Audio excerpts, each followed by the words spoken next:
Greetings all. I'm Desiree Smith, Chief Information Officer in the Department of Information and Public Relations. It is my pleasure to welcome you today to this live press briefing with Premier and Minister of Finance, Dr. the Honorable Natalia D. Wheatley. In this update, the Premier will be providing updates on current matters related to government. We now, without further delay, turn our attention to the Premier of the Virgin Islands with his update. Premier Wheatley. Thank you, Desiree Smith, and a pleasant good afternoon to the members of the press corps, fellow Virgin Islanders, persons viewing online and listening via radio. The Government of National Unity remains committed to keeping the public informed as we continue to work for the betterment of these Virgin Islands. First, I would like to update the people of the territory on my recent travel to the United Kingdom to attend the funeral of Her late Majesty Queen Elizabeth II. The Virgin Islands delegation was comprised of myself and His Excellency the Governor, Mr. John Ranking, CMG, who served faithfully as the Queen's representative while she reigned. The acting director of the BVI London office, Ms. Tracy Bradshaw, ably assisted us. As is my duty as the Premier of these Virgin Islands, I went to Westminster Palace in London, where I saw the Queen lying in state and paid my respects. I personally conveyed to His Majesty King Charles III and the royal family the condolences of the people and government of the territory. The Governor and I attended her deeply moving funeral earlier this week that was viewed by millions of people around the world and across our islands here in the territory. May her soul rest in peace, and I pray that His Majesty the King and the royal family, who are still grieving, will heal from their loss in time. Turning to recent developments here at home and in the region, I'm grateful to God that we were spared from a direct hit by Tropical Storm Fiona. I want to commend the people of this territory for their preparedness and cooperation as the storm passed south of us, and thank the then acting Premier, Honorable Kai Reimer, and the then acting Governor, Mr. David Archer, for their leadership. I also want to thank governments, ministries, and agencies for their hard work in readying the territory for the hurricane season and their ongoing responsiveness when extreme weather impacts us. The Department of Disaster Management, Public Works Department, Ministry of Communications and Works, Ministry of Health and Social Development, and the BVI Electricity Department deserve much credit for all their efforts. While we were spared, we must keep in prayers our neighbors in the region who were directly affected by Tropical Storm Fiona and subsequently Hurricane Fiona. In Guadeloupe, severe flash floods inflicted tremendous damage on some communities. In Puerto Rico, there were also severe flash floods that destroyed infrastructure on parts of the island and initially left every community without electricity and some without running water. The situation remains very serious. I understand that parts of the Turks and Caicos Islands were affected, but no major damage. Hurricane Fiona is continuing on its path in the North Atlantic and thankfully has steered clear of Bermuda, though their power grid has been affected. We are still in the height of the hurricane season, and I want to encourage everyone to remain vigilant and be prepared for any additional storms that could develop which may affect us. Ladies and gentlemen, at this point I want to say a few words about tourism and our wider efforts to boost the economy. As Tourism Minister, I first want to publicly congratulate the new board members of the BVI Tourist Board on their recent appointments to serve for a 3-year period. I have great confidence in the new chairman, Mrs. Delma Maduro, and the other 10 board members who represent the various subsectors of the tourism industry, with representation from Tortola, Virgin Gorda, Anegada, and Jos Van Dyke. I want to express my thanks and appreciation to our outgoing chairman, Mrs. Kanisha Sprav, and outgoing board, who had many successes in a very difficult pandemic period. I know that they are already hard at work with just 5 weeks or so before the next tourism season begins, which we all want to be a success. The new board will also be looking ahead to the 2022-2023 season and how we can best market and promote the BVI to increase our market share in an increasingly competitive international tourism market that is facing economic headwinds such as higher fuel prices and high inflation in source markets such as the United States, the United Kingdom, and the European Union. The government of national unity wants to see the tourism industry thrive in the territory and for the economy to be more tourism-led in the future. We are taking certain steps to make this happen. First, as Tourism Minister, I will be discussing with the new chair of the BVI Tourist Board the importance of a short-term plan to guide the growth and development of the sector over the next 2 years, while a tourism master plan is developed to take our tourism product to the next level. In the meantime, we are working diligently to make improvements in areas such as airlift, as well as enhancing the tourism product. As a first step, the culture portfolio has been transferred to the Premier's office, where it will be integrated with the tourism portfolio. This is the approach many countries have taken who see culture as an integral part of their tourism product.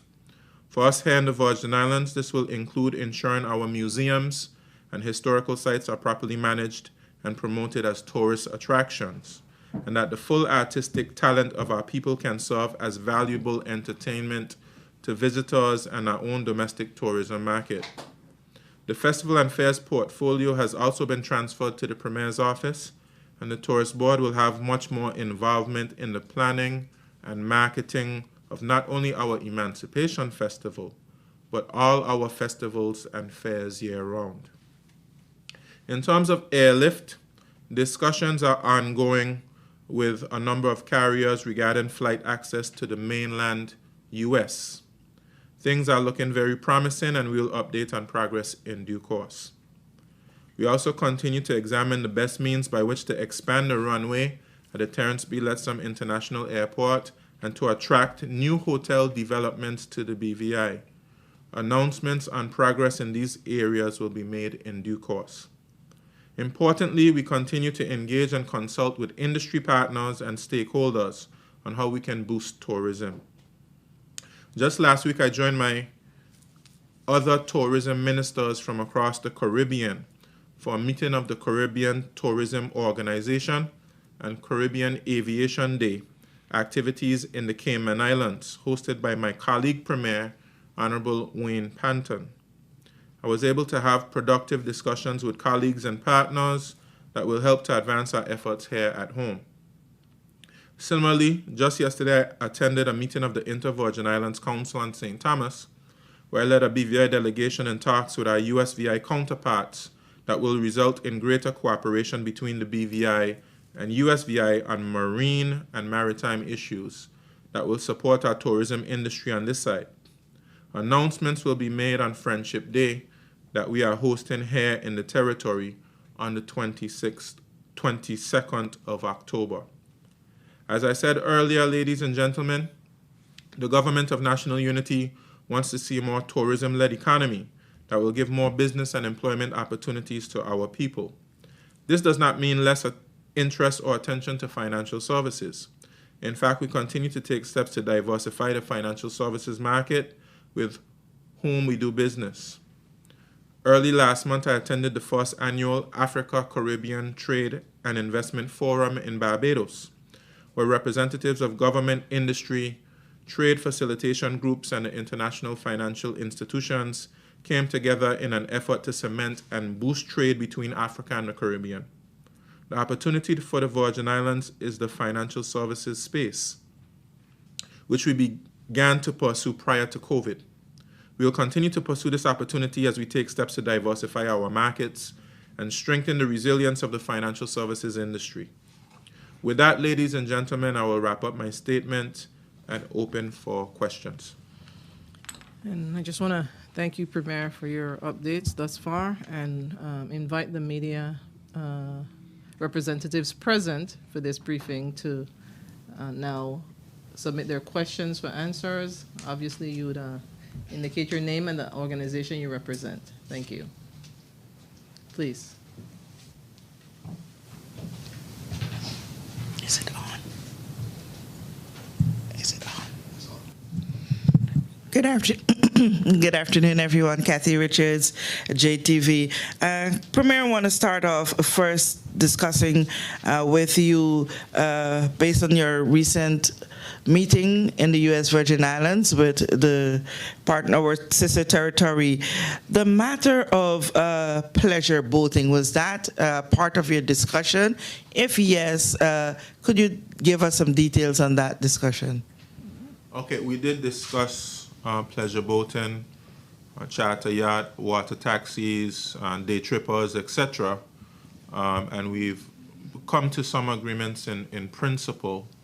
We'll have a memorandum of understanding that we're going to be signing as it pertains to that. I don't want to give too much details until we finalized it, but certainly in the mutual interests of USVI and BVI, fairness, reciprocity, and those are the principles, mutual respect, those are the principles that underpin the relationship with the United States Virgin Islands and the British Virgin Islands. And I'm quite pleased with the meeting that we had. We were able to resolve a number of issues, and more details will be forthcoming about that. Are you at liberty to say whether that discussion entailed boaters, pleasure boats from the U.S. Virgin Islands being able to come to the Virgin Islands, us here, at reduced rates or whatever it is that allows? No, we haven't discussed any reduced rates. There has been, well, let me just give a little background, of course. During the pandemic period, some changes were made to legislation that affects the movement of the boaters back and forth. So we're in principle going to take a look at some of the provisions in that particular legislation which may have caused a challenge to boaters coming backwards and forwards. And again, details can be forthcoming. Okay. But just to be clear, of course, boaters now can traverse the waters back and forth, as is common. That's been going on for hundreds of years here in the Virgin Islands. It's just about the process and making it easier in some instances as it pertains to things like business licenses, work permits, etc. Yeah, Premier, can you confirm whether or not we're to be sure that elections will be taking place in 2023? Yes, I'm not quite sure why there's some what's the word, some uncertainty. Thank you for that.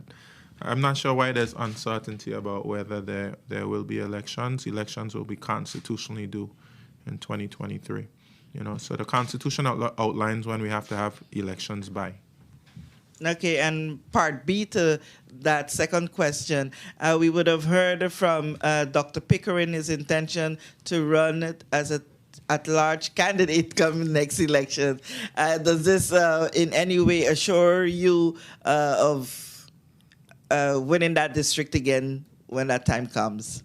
Well, let me just say in terms of Dr. Pickering that he's exercising his democratic right. And of course, anyone who has the desire to serve the people of the Virgin Islands and they want to make a positive change for the territory, is their democratic right to run, whether they want to run in a district or run at large. I'm also going to exercise my democratic right because, of course, I have a lot more that I would want to contribute to the people of the Virgin Islands. And the choice is really for the people of the 7th District, whether they elect me or not. I'll certainly continue to work hard for them, and I hope that they'll give me their support. Good afternoon, everyone. Sanjay Greenwich, BVI Platinum News. Thank you for your update, Premier. You would have alluded you would have alluded to the development of the tourism industry in the Virgin Islands. And I just wanted to ask a question in relation to the U.S. firm that had won the bid to undertake the National Tourism Plan. And can you tell us a bit about what work, if any, has been undertaken by this firm? And also, as a follow-up, had the government properly weighed the cost and the legal implications of moving ahead with this contract? We haven't moved ahead with the contract as yet. As you know, that was a contract that we did put on hold. In fact, I'm not quite sure that we had a contract, but the decision that was made to go forward with that particular company on a national tourism plan was put on hold. So it's a legal matter, and I don't wish to comment on it any further. Okay, thank you. Now, my second question, recently we were made aware about the establishment of some of the new boards. Can you tell us a bit about how the process differed under the government of national unity as opposed to how persons were selected before? For this particular board, along with the Ports Authority Board and the Airports Authority Board, we advertised. Persons applied. We had specific criteria. For instance, in the Tourism Board, we asked for persons with experience in particular sectors. For instance, whether they're involved in the hotel sector, whether they're involved in marinas, tours, etc. And then we had a small committee do interviews and evaluate the applications. Persons were selected, and we went to cabinet, and cabinet endorsed the selections of the persons who were chosen. So that was basically the process for the boards. Good afternoon, Zareen Ahmed, BVI Beacon. Thank you for your updates, Premier. My first question is, the next House of Assembly meeting might be the third one that the former Premier has missed without permission. If that permission isn't granted from the Speaker, what happens next? Okay, according to the Constitution, there are certain ways that persons vacate their seat. And one is by resigning. You can resign, but also if the seat is vacated because you've missed a certain amount of sit-ins in the House of Assembly. And according to the standing orders, you can't miss 3 consecutive sit-ins. So if by the time that third sit-in finishes, which could take a while based on the length of the order paper. I mean, this last sit-in took probably about 2 months. So it could take a while because we have some heavy-hitting subjects on this order paper, including the Liquor License Act and the Police Act. But when that sit-in is vacated and when that sitting is concluded, and if Honorable Foy has not taken part or has not participated, the seat will vacate. And then, according to the Elections Act, depending on the amount of time before the election, a by-election can be called. Thank you. There are situations, of course, where you wouldn't have a by-election, and that depends on how close the seat becomes vacant before the dissolution of the House of Assembly. Okay, thank you. My next questions have to do with the territory's recovery. You recently said that you were in discussions to source more funding for the recovery plan. What is the status of those discussions, and when do you expect to access more funding? We're working on it now. I'm hopeful by the end of the year, fingers crossed, that we'll be able to get a loan to be able to continue with our recovery. Okay, thank you. Do you know how much money you're trying to source exactly? I don't want to give the specific amount, but it'll be upwards of $50 million. Okay, thanks. The RDA's initial 5-year term is due to expire next year. Does your government plan to renew its mandate and allow it to keep operating? If so, do you know how long? For how long? Interestingly, that's on my cabinet agenda, and I'm not allowed to preempt cabinet from whatever decision, so you should hear about what decision we make on that soon. But it is on the cabinet agenda actually this afternoon, and of course it's discussing whether to extend. Okay, thank you. The new National Emergency Operations Project in McNamara was initially described as an 18-month project when the contract was signed in February. We know that we've been experiencing delays in construction, but Yes. do you know when that is expected to be completed? I'll have to get that information for you. I'm not quite sure of the completion date. Okay, one final last question. Go right ahead. We're just hoping to get an update on the COI reforms as soon as possible and whether deadlines have been met. Okay, we have a few deadlines that we've missed, but we're making good progress. And of course, we know that the governor soon will be giving his first report to the United Kingdom, and we expect for him to be positive about the progress we've made, but of course, noting some of the areas where we still need to make progress. So it's a lot of hard work, of course. I think the governor will recognize that. I recognize that as well. It's a lot of hard work, but still a lot more work that needs to be done. Not just in terms of COI reform, I should say. It's important to say that overall, we need to go through a process of reform to make sure we're able to deliver public services in a more efficient and more effective manner than we have done in the past. So we're looking to reform all of our institutions to make them more efficient, more effective, more community-based and community-driven, and of course, give better value for money to the taxpayer. Good afternoon, Fitzroy Randolph from BVI News. Thank you, Premier, for your update on matters. I have 2 questions for you. You'd have mentioned the upcoming tourism season and how the government is looking to improve upon the revenue generated from tourism. What I wanted to know is how ready are the visitor facilities for the upcoming tourist season, such as the Trellis Bay Visitor Facility? I know earlier this year there was an outcry from residents for a visitor facility there. That as well, I know there's work ongoing. I would have to get a specific update from the Director of Tourism and also the Ports Authority. But that certainly money has been budgeted for that, and we expect to see the work take place for that in short order. But I'll have to get a specific update on that from the Director of Tourism. Okay, thank you. My second question, it has a few parts, and this is in regards to the notice on the gambling notice that was sent up by the Permanent Secretary in your office, right?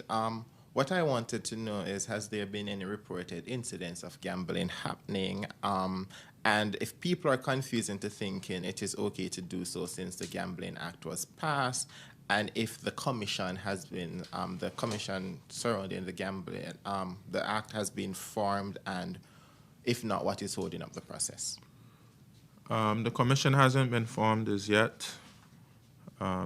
It's something that we're taking a look at. We haven't decided to move too quickly with it. It's something I want to take a good look at before we move forward with it. In terms of whether persons are gambling, I'm pretty sure persons gamble in the territory. I don't have any specific knowledge of it or participation in it, I should say. But I'm pretty sure I've heard that people tend to gamble in the territory. So perhaps maybe that's why the notice has gone out. Dean Greenaway on Virgin Islands Daily News. Premier, welcome back. Thank you. This question is actually from the street. A number of people have been asking about the bush.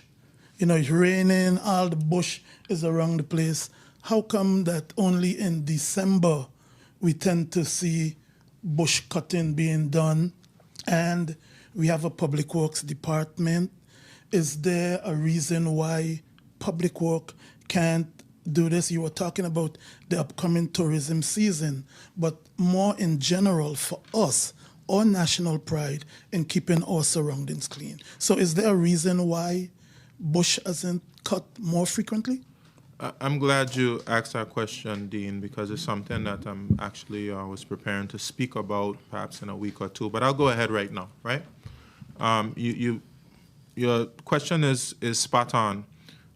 We want to be able to do bush cutting more frequently.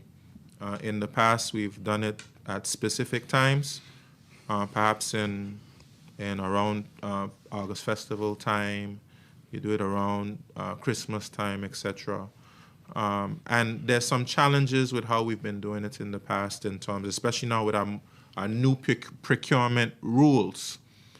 So we've come up with a different structure and strategy. Normally, it's been giving out contracts to various persons to do bush cutting. So what we've done, we're gonna do the bush cutting through the Public Works Department. We've decided upon that. And as I said, I don't want to preempt cabinet because it's something that has to go to cabinet. But the concept is Public Works will hire temporary workers, and we'll do bush cutting more frequently throughout the year. And a number of persons will be hired through the Public Works Department to be able to facilitate that. Just two more questions. The condition of the roads. Yes, Are they going to be addressed? You know, everybody tend to think I don't like doing it. Mm-hmm. But Lord, going up and I see the little school kids the other day walking there just before Willard Wheatley School. Yeah. And it really hurt my heart to see. I think there's something with water.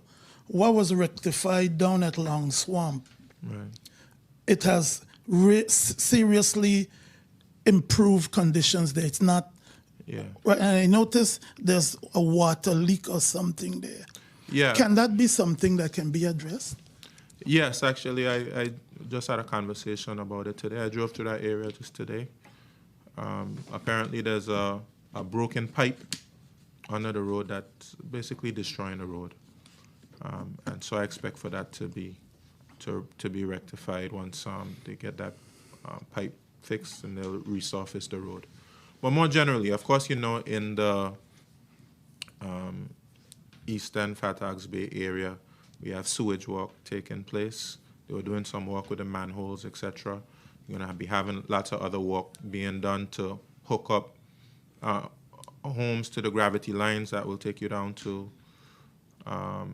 the pumping station that will take the sewage onto Paraquita Bay. But, you know, I haven't been completely pleased with how the work has been done there and in terms of the states of the road and how they're conducting the work. I would like to see some improvement there. I'm going to communicate that to the team who's been doing the work there. And in the eastern end, just to say, I too am very displeased with the state of the roads there. It's completely unacceptable in my view. And I plan to solve it. I plan to get it fixed, you know, and that's something you can hold me to.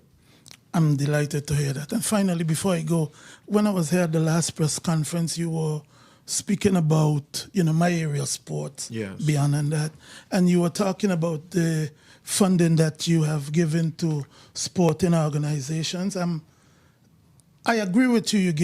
You do a lot with facilities, but right, things with programs. Right. I had sent you a request regarding a follow-up on what you had said, but I haven't had a response. And I know you talk about transparency, good governance, yes, all of that stuff. So I was wondering, I'd asked you to provide an update on the funding you had provided, not just to the Athletic Association, but to all associations. But I haven't had a response, so I said I'd ask about it today. Yes, I apologize for that. Actually, I know that the information was prepared for you. I'm surprised it wasn't sent to you directly from Not just me, the whole ministry. media. Oh, really? Yeah, the Ministry of Sports. The information was prepared, I know, and I'm surprised that it wasn't Oh no, forwarded to you. We haven't seen it. I got some information, and I asked for some additional information for you, and I actually had the figure waiting for you, but you didn't show up at the last. No, press. I was off island. You didn't show up at the last press conference. And sorry about that. And now I'm looking for it, and I'm not finding it. Oh. So I'm gonna have to get the ministry to send that information again. But we did come up with the information of the total that was. Okay. Well, spent I mean, on it would go to all of us in the media chat. I guess that's how it came through. That's how it was sent. Yeah, let me apologize. The information was gathered. I was told it was sent to you, but apparently I was not I was mistaken. I haven't seen it. Well, thank you. Okay. Premier, good afternoon. Zan Lewis, ZBPI Radio. Premier, where is the Cox report? A lot of money has been spent with Sir Geoffrey Cox to represent the government in the COI. Where is the report? Do you have it? Or when, if you have it, will it be made public? I don't have a report, and just so you know, the money that was paid to Sir Geoffrey Cox was not paid for a report. It had specific terms of reference for the engagement, and those terms of reference were met. Now, if we want to get a report, it will cost us an additional amount of money, probably upwards of $1 million. So I have to determine whether that's the best use of money at this particular time when we have all of the needs that we have. But perhaps at some point when we address some of these urgent concerns, we can return to the question of the COI report. But it's important for historical purposes. But it's also important for us to note that the United Kingdom has accepted the report. They want the provisions of the report implemented, and they made it very clear it's either we're going to implement it or they're going to suspend the Constitution and implement it with an interim administration. So this report prepared by Sir Gary Hickenbottom, the recommendations will be implemented. And I think it's much better to be implemented by the democratically elected people of the territory who can have a conversation, have a discussion with the people of the territory about how it should be implemented. Premier, it seems as though then from what you said, you're not interested in the Cox report. You talk about historical significance. Isn't it important at this time, sir? You have been speaking about the Hickenbottom report and the recommendations on the BVI. Is it important for you and for the people of the BVI to hear what the Cox report says? We're not talking historical significance now, sir. That report from the Cox report, you could learn a lot from that, and you could have an opportunity to compare and also look at the recommendations. Okay, well, I disagree with you in saying that I'm not interested in it. I would find it interesting, but of course, as I said before, I just have to be able to weigh the cost of this report versus the urgent needs that we have in the territory right now. So perhaps at some point we'll revisit it, and then I'll be able to report back to you. A recent SAP was passed in the House of Assembly. I believe it's for over $8 million. They outlined in terms of some areas how to be distributed. They spoke about the NIS. They spoke about NHI, sorry. Yeah. Electricity. Reforms dealing with the Commission of Inquiry. How much money has been allocated to the reforms, the recommendations with the COI? You know, I have to apologize to you. That's a question that was asked before in terms of the amount of money. I'm still trying to get that information from the Ministry of Finance. It's actually an ongoing moving figure because, you know, every day something pops up where we have to do something. We also have a number of vacant positions within the public service that have been filled, and it wouldn't necessarily be accurate to say that that's COI spending because we're where are you at this point? We're basically filling posts, and some persons working in those posts are doing COI work. People who are already employed in government are doing COI work. We have a few persons who we've engaged, like some lawyers, etc., and some other persons who will be doing some reviews for us So you know what? I will get that information Okay, to the sir. media. I understand that, sir. But as Premier and Minister of Finance, Yes, sir. and you had a stop for $8 billion. So you have an idea where that $8 million is supposed to be spent. Because you will not, in other words, you have a figure, $8 million. How much money then you're unable to say with COI? How much money allocated in relation to electricity and NHI? Electricity, we allocated somewhere around $3 million for the initiative from October, November, and December. October and November, we're paying 50% of the fuel surcharge, and December, we're paying 100% of the fuel surcharge. So that's the $3 million that was allocated in the SAP. NHI, we transferred about $10 million to the NHI. NHI is area that needs to be addressed because, of course, we would have much preferred to spend that $10 million on the same roads you're speaking about to some other areas of our economy, and NHI also had to get a further $5 million from Social Security. What was the other area you mentioned? No, I just mentioned NHI electricity, but I want, in relation to that, just allow me to move, please. As regards the Commission of Inquiry, you talk about the figures, will be a difference in figures as the time go on. Where are you at now as regards the amount of recommendations, or where are you at now in terms of the amount of money already spent that area? If I'm honest with you, I'm really disappointed that information isn't available to me right now. Right after this press conference, I'm going to make sure I call the financial secretary and get a figure for you. Yeah? Thank you very much, sir. You're welcome. This question also, you had a debate in the House of Assembly yesterday dealing with the terms of reference and the composition of the commission. Yes. You had plenty of debate about it. You, as Premier, wanted to introduce some terms of reference that were recommended in the COI report. Yes.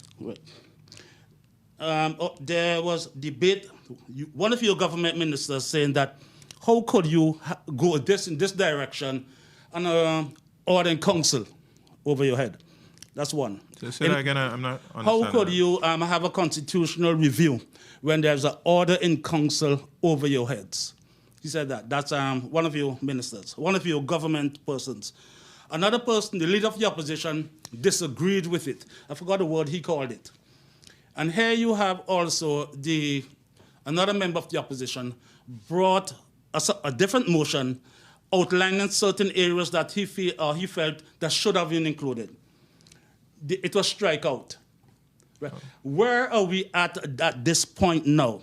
The commission will be continuing the work, or as a result of the debate, you will be looking into the considerations that were made in the House of Assembly and then making some alterations to it. Okay, you said a lot there. How can we have a constitutional review with an order in council hanging over our head? Well, I've made it clear, order in council or not, I'm going to try to go through the process in the correct way. I believe that the voice of the people has to be heard in the process. And if through going through the correct process, communicating with the people, because this is what the Constitutional Review Commission's work will be, going to the people, getting their views, ascertaining their views, and that's what we should go to the United Kingdom and we should negotiate for. It all has to do with the voice of the people. And if the United Kingdom government wants to suspend the Constitution after the people have spoken, I think that would be something that's unjust. And it's not something that I certainly would go along with or tolerate. So the order in council is there, but I'm almost operating as though it's not there, okay? Because I don't want anybody to get the view or the opinion that I'm being forced to do anything. And what we're doing here, I believe, to be in the best interest of the people of the Virgin Islands. We're going through a reform process that I believe that we have to go through. Things were not happening as they should have before. Not to say that nothing good happened in the Virgin Islands before. Of course, we had many successes. But I think all of us would be able to admit that there were some areas happening before that needs to be reformed. Okay? So we're going through the process of reform. And of course, I'm going through the process based on what I believe to be is right. A democratic process where you consult with people, you get their views, their opinions, etc., and then you come out with the result. Premier, you're always talking about the people, putting the people first. A member of the opposition came up with suggestions in terms of what people want to hear, included in the terms of reference. Yeah. Having the own Governor General, one. Okay. Having premiers at regards the Andy Gardner and the Jos Van Dyke, having their own districts, their own representative. Right. The reduction of the territorial members from 4 to 2. And no consideration was given, sir. No consideration was given by you as Premier. You're speaking about the people. These are what the people want to hear. But yet no consideration was given by you and your government to even look into it. I will be considering what you said. You just strike out it. Just throw water on the motion. If I'm honest, Zan, if I'm honest with you, Zan, you sound like a proxy. You sound like you're a proxy for somebody else. No, I'm saying that I'm a journalist, sir, and I'm here that certain things came through, and it's what happened. I'm telling you what happened. You sound like a proxy, but anyway. Let me address what you said. No, but I don't like you saying the proxy, sir. I'm taking offense for that. Don't say that. I'm so sorry to offend you. No, but I wouldn't want to offend you. I really apologize. I wouldn't want to offend you because you're. You know we're good friends. I wouldn't want to hurt your feelings. I know, but don't say that because I could also say certain things, and I won't say it because I respect you, so respect me. What I'm saying, sir, why no consideration was given to that? We did consider it, and what you're talking about is the democratic process. The member asked to amend the motion, and in the democratic process, we voted on it, and Parsons voted against it. But of course, what I advise the member is that those areas can be brought up in the discussion when we have the discussions with the people. The terms of reference are broad enough to look at all of those different areas, and if the people in the community like them, they can speak up about them to the commissioners, and then those will be in the report. Thank you very much, sir. Thank you, Zan. Oh my, I don't know if I can follow that. Good afternoon, Cindy Roseanne. Good afternoon. Guava Berry Media. I have a lot of questions because all of my questions come from the public. So my questions are going to be weird because some of them are merged. No problem. Okay. No problem. I understand that a large number of staff members at the BVI Tourist Board are unhappy with current situations, leadership being the most pressing. I also understand that an insurance issue has left the entire North American team uncovered and has resulted in a threat to strike by 5 p.m. this afternoon. What can you tell us about the ongoing health insurance situation and any possible rearranging of leadership at the board? As I understand, both top leaders, director and deputy director, continue to fight, and the organization feels, and I quote, stagnant and demoralized by their divisive actions. And what is your outlook for tourism 2023, government plans as it relates, and the plans to have a direct flight by the end of the year between here and Miami? Okay, wonderful. You're gonna have to repeat some of that for me, right? Okay. But let me start with the first one. I don't know about any persons at the tourist board who are disgruntled with leadership or anything like that. So, persons, if they are disgruntled and they want to speak to the new board about it, or they want to speak to me as Minister of Tourism, I have a open door policy. Anybody can come and speak to me about anything under my portfolio. As it pertains to the insurance issue, I was communicated to on that particular issue, and I believe this was been yesterday or the day before, and it's being resolved. Okay. As I understand it, which I'm grateful for. I understand the seriousness of the challenge. Of course, we don't want anyone to go without insurance coverage. I had a conversation with the director, and I was reliably informed that it was being addressed, and the New York office confirmed that they were contacted. Okay. Yeah. And your outlook for tourism 2023, your plans and the direct flight? 2023, beginning November actually, we are expecting to have a good season. As I understand it, we have high bookings going into the season. But what I would like to see in tourism is that, of course, we with such a beautiful product that we have, like here, we have to make it easier to get here. You mentioned direct flights. I think we can vastly improve on the experience of coming into the BVI. Part of that is what we did in the USVI because we're heavily reliant on their airport over there, making sure that when persons come to the airport and then they have to go to the ferry dock, that they have a smooth experience coming into the BVI. Also, we have to focus on our own airport, and we have plans to extend our runway, which will allow us to have the bigger planes coming out of Miami that will be able to land. And of course, you do have some planes that can come directly from Miami and land at the existing runway. So the Deputy Premier, Minister for Communications and Works, has been working hard. Of course, we saw the airline, Sky High Airlines, land in the territory. And we are in discussions with Sky High Airlines about a direct flight. But in the interim, we're exploring the possibility of having a connection in the Dominican Republic, one that would be a little bit more smoother and allow you to go onward to Miami. And I was at Aviation Day, I think it would have been about a week before last week, making connections with other airlines about smoother connections between and more connections, additional connections between the BVI and the United States and even South America. We had some discussions about South America. So we want to make it easier to get here. We also want to improve the product from the standpoint. We have excellent properties here, they give excellent service, etc. But we want to improve the product from the standpoint of making our government agencies who serve our properties and serve other tourism operators work better.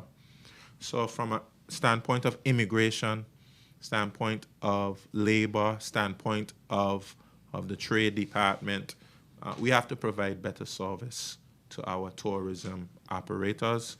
Of course, we're going to bring very soon on the Trade Commission on. We had the concept of the one-stop shop that will allow us to give much better service to our businesses in the territory. And I have some other things coming as well as it pertains to programs, as it pertains to work permits. Because, of course, we want to start a training program, which is another part of my outlook. We want to have a much stronger training program here in the territory as it pertains to hospitality. And what I'll be speaking to many of our industry partners about is investing in training of persons resident right here in the Virgin Islands. In addition to, of course, just because of our population, you're going to have to approve some work permits, which is fine. But we want to be able to ensure, while we are issuing work permits, that we have a strong program of ensuring we have professionals in various areas that can help to solve our tourism product. For instance, we have the marine training program at the college. That's an excellent example of something we want to replicate in just about every area. Places like Naniki, they say they don't have as much need for work permits now because they get persons straight out of that marine training program. And that's something we want to replicate. We also, in terms of tourism, we want to expand the amount of hotel developments that we have. So we're in talks with a number of developers, potential developers.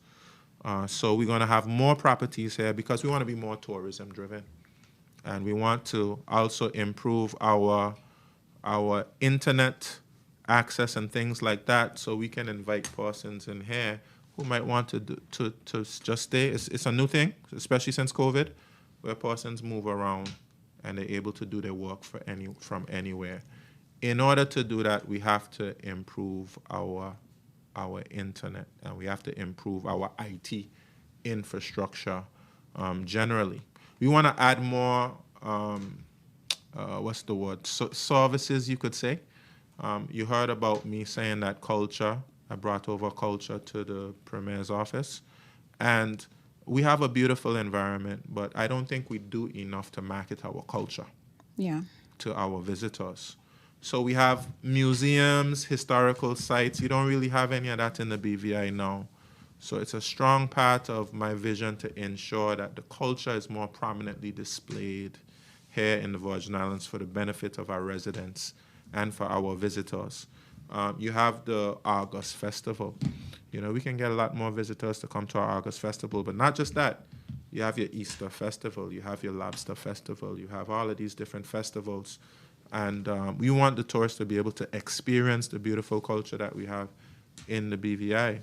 But, you know, it's not a lot that we have to do because people love the product. It's things like what Brother Dean said. It's things like improving your roads, cutting the bush, making sure you're keeping the place clean. And let me just congratulate those persons who are doing the coastal cleanups. Excellent. Rotary Club, Lions Club, Beyond the Reef,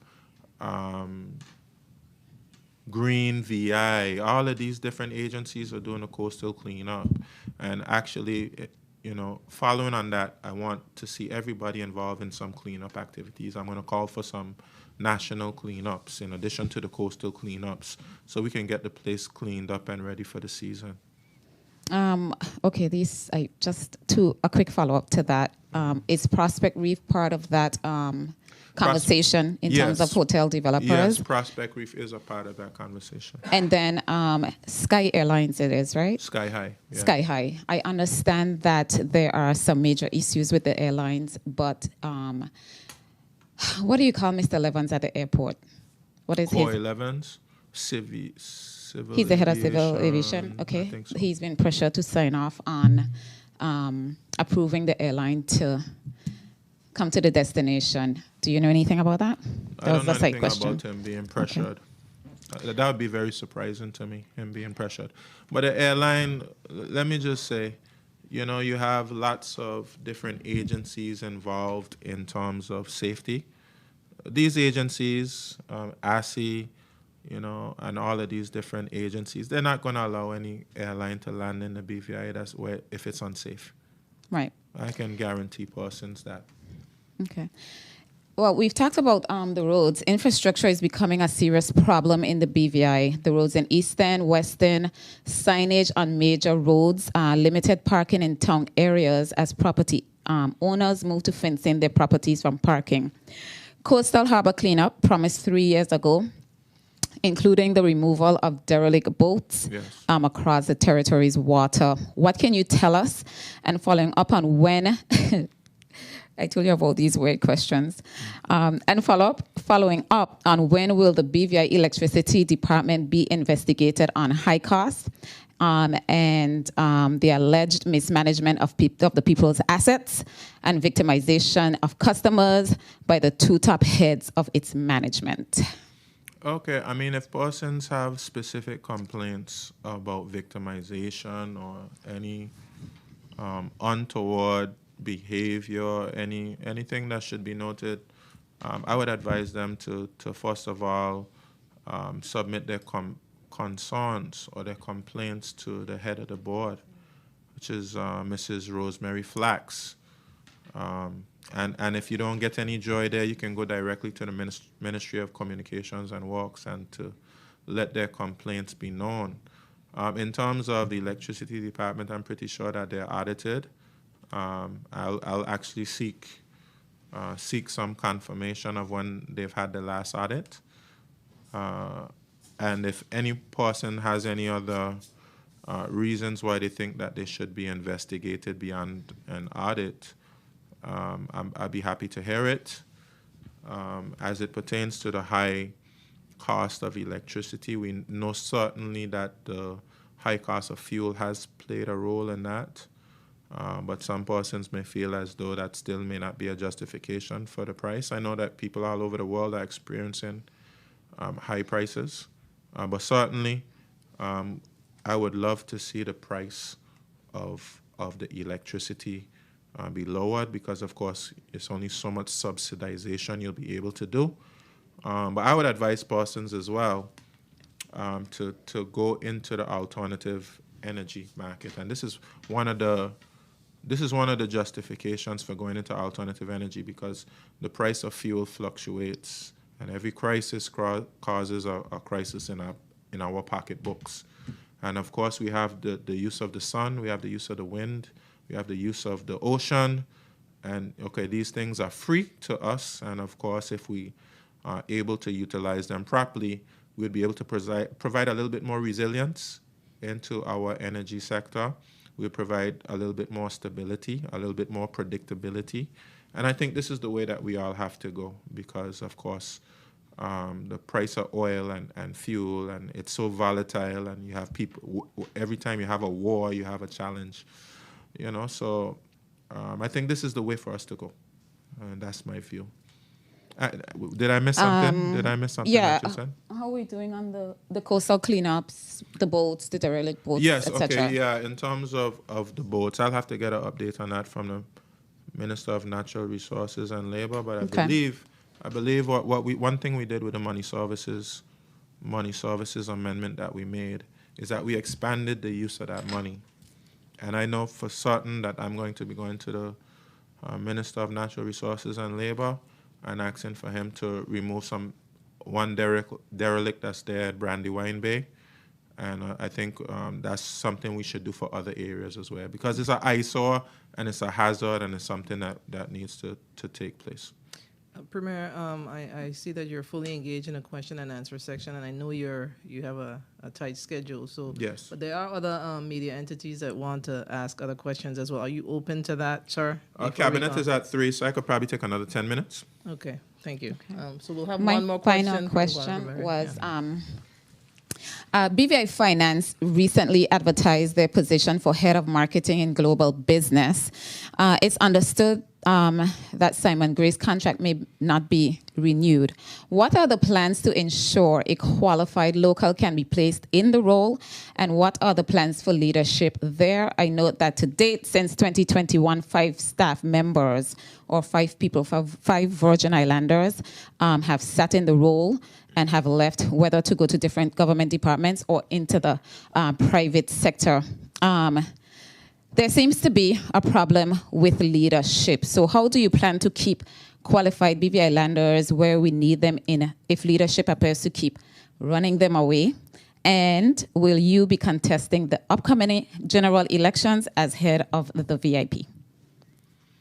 Well, I'm the head of the VIP now, and of course, I would seek the support of the VIP Congress to remain as a leader. Of course, that decision is for the VIP Congress. But certainly I put myself forward as one having a desire to continue in this position. As it pertains to BVI Finance and their hiring practices, I'm pretty sure that the board has a process. They do have a board, and the board will have a process in terms of any kind of hiring of senior persons. In terms of that specific position, of course, we have our own labor laws here. Belongers are preferred for any kind of position once, of course, they're qualified. And if someone is qualified and believes that they've been looked over for any particular persons, they can. Not looked over, but it appears that it is difficult to keep someone in that position. It appears that it might be a leadership problem. Okay. To have 5 people turn over in less than a year is interesting. I'm not aware of any leadership problems, but certainly I'm all ears if persons want to speak to me about any particular challenge as it pertains to leadership. Certainly I'm willing to listen at the very least and have a conversation. Okay, thank you. You're welcome. Kathy Richards, JTV again. Quickly from me, Premier, if you can give a quick update on the ESHS buildings, the Horse Track Association, the Horse Track issue, and can you say if the subsidies that are announced for October to December has a likelihood to be extended over into 2023? Okay, let me make sure I have all of those correctly. We have the ESHS. ESHS, we've been waiting on some windows and doors and paint. and I'm told that they will be here on Sunday, which is good news for us, and hopefully that will allow us to finish by the date in which the RDA had published. Yeah, but some delays in the shipping delayed the project. But again, I want to congratulate the RDA and all the contractors for the wonderful pace of work that they've done there. And I expect once that the paint, the windows, and the doors arrive, that project will become wrapping up very soon. As it pertains to the horse, I think Ellis Thomas Downs. Ellis Thomas Downs. Ellis Thomas Downs, I believe we issued a statement on that not too long ago. We're in negotiations with the family. Perhaps I should give some information to the public so they understand certain fundamental things, because a lot of things the public didn't really know. It's never really was publicized. So there was a lease, a supposed lease that was signed between government and what is referred to as Ellis Holdings Limited, I believe, something like that, in 2012, and it was for about 20 years. And under that agreement, government was paying $90,000 a year for a portion of the track. There's another portion of the track which is owned by the Forbes family, and they would have been getting maybe about $80,000 a year. So in combination, government was spending about $170,000 a year for lease of the track. Now, the one particular lease with Ellis Holdings, there are provisions in there for 5-year rent reviews. Okay, because of the hurricanes in 2017, like I said, it started in 2012, so 2017 would have been a rent review. That rent review didn't happen because, of course, we know what happened in 2017 with the storms. So we came up with on another rent review now in 2022. Okay, so in negotiating on this rent review, there were some anomalies that were noticed by the AG's chambers. These anomalies were noticed by the AG's chambers, and then there was a discussion on these anomalies, and it caused a big Anomalies on the part of the Ellis Thomases with the agreement. Okay. There were some anomalies with the agreement. Okay, and based on those anomalies, there was, I would say, discussions, and of course some discontent on the part of the Thomas family based on what was being said in terms of these anomalies in the agreement, and they indicated as a result of what was said to them about these anomalies that the track couldn't be used. Okay, but we are still in active negotiation with the family. Certainly, the family has indicated that they want an increase in the rent for the track.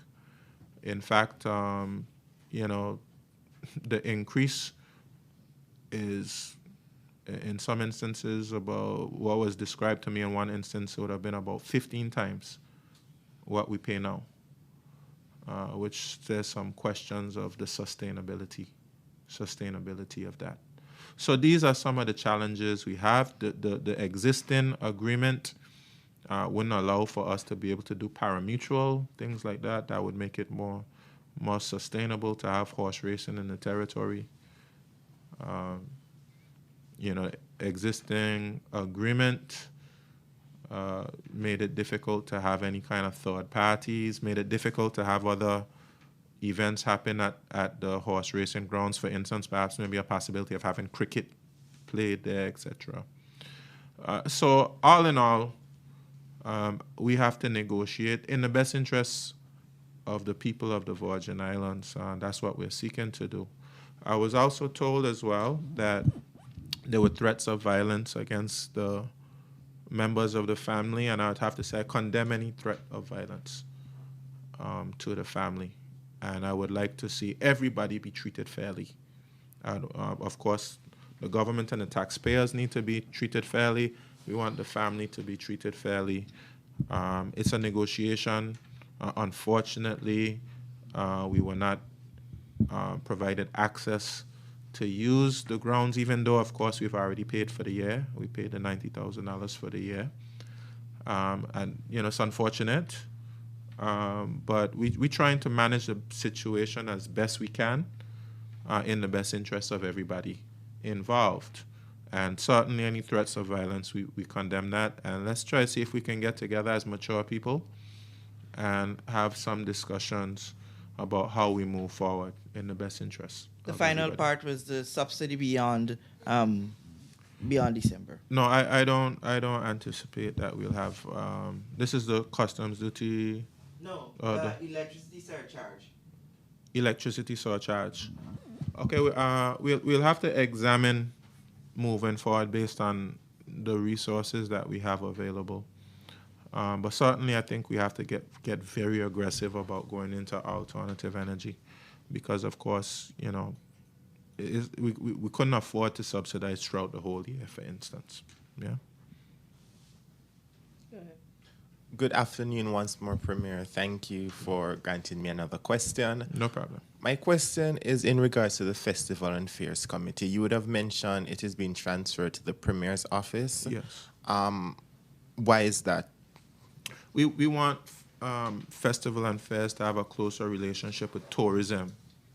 Okay, so tourism is a subject under the Premier, and we wanted culture and for the festival and the fairs to have a much stronger and tighter relationship with tourism.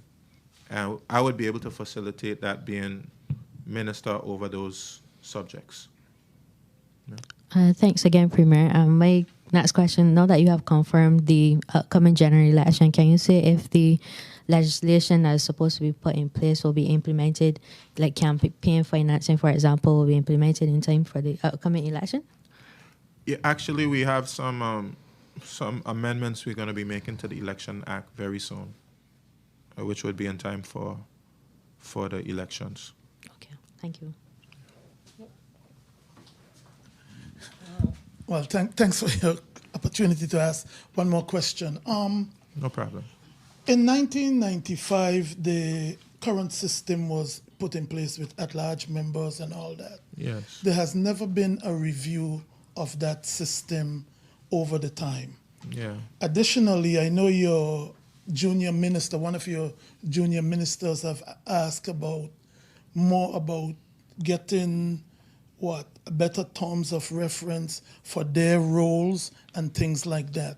What is your position on a review of the system, how it has worked, its effectiveness, and a greater definition of the roles and responsibilities of the at-large persons and the persons who have been appointed as junior ministers in particular? Okay, yeah, good question. I do think it's time to have it reviewed, and I think actually this Constitutional Review Commission would be a good opportunity to be able to review that particular system. I do think there have been challenges in the past which have been expressed directly from persons in those positions. I remember Vernon Malone, for instance, famously made a contribution about the system.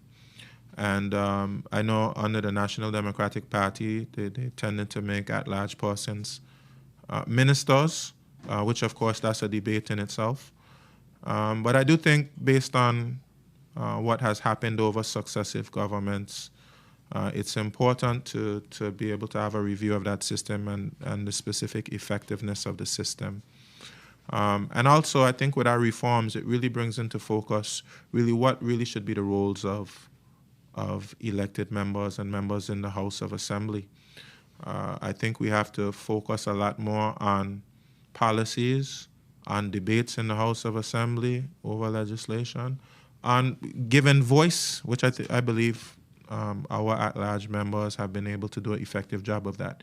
Give a voice to the voiceless. You know, persons in Anigad and Jas Van Dyke and persons, you know, as you described, in various areas of Tortola who feel neglected, who don't feel as though they have a voice. But this is the only place I know of that this system exists between at-large and different constituencies. Of course, the United States has something similar with their Senate system and their Congress system, etc. But this is a very unique situation in the Westminster model. And I think it's, you know, it's important to see how it's going, how it's working. So I would support that. As it pertains to junior ministers, what I've done with my junior ministers is I've given them defined responsibilities, so they know exactly what it is they're supposed to be doing. I feel like I missed something. No, I was just wondering, I think some of the responsibilities, I know she has spoken about things that they are not able to do. I mean, they serve at the pleasure of the premier. Yeah. However, something written in concrete about Yes. their roles and responsibilities. Yes, I've given a junior minister something written on their roles and responsibilities. That's one thing I did when I became the premier. Okay. Yeah. Premier, at your last press conference, you said that you are beefing up security at Castle Maria to ensure that no other illegal immigrants escape. 3 more escape. Yes. So I want you to tell me, sir, what sort of security you would have put in place between the time you last spoke to the time that they escaped. So you said you beefing it up, so let us know what you did to ensure that would not have happened again. Well, it's an embarrassment to immigration. Yes, I do feel embarrassed by the situation there, and I am disappointed, I would say, that we've had continued persons escape, and really, in my view, no excuse for it. So the steps we're taking, we're going to be building a detention center, and of course, we're going to as well employ our own government personnel to be able to secure the premises when the detainees are there. Premier, could I interrupt you, sir? Go ahead. I'm not interested in terms of what are you going to do. At the last press conference, you said that you're going to beef up security. You have begun to beef up security to make sure it does not happen. I'm asking you, sir, what have you done to beef up security from the time you made that announcement to the time they escaped? What have you done at Castle Maria to improve the security? We did increase the security there. What you did, sir? Yeah, we did increase the security there. We did beef up the security there. Despite that, we've had some challenges still. So I wouldn't say too many more details about it because, of course, it could be a legal situation. But I wouldn't say too much more about that. But we did take some steps to beef up the security. And despite those steps we took, the situation took place, which I'm not happy about. I'm not pleased with at all. So additional steps will be taken. Thank you, sir. Yeah. And thank you all. Premier, first of all, well, I'd like to say this brings our press briefing with our Premier with his updates to a close. And we want to thank him for his updates and the answers that he provided. A very exhaustive amount of questions, actually, today. And we're grateful for your time, Premier. We thank the media for being present and always showing their interest to share the information with the public. And, of course, the audience. We want to thank you for tuning in and paying attention to the updates on the government occurrences and information. And I want to encourage you, as always, for all government information, timely and accurate, tune into the Government of the Virgin Islands website, bvi.gov.vg, and like and follow us on Facebook and Twitter at BVI Government and on Instagram at GISBVI. This brings our press briefing to a close. I'm Desiree Smith. Thank you for joining us.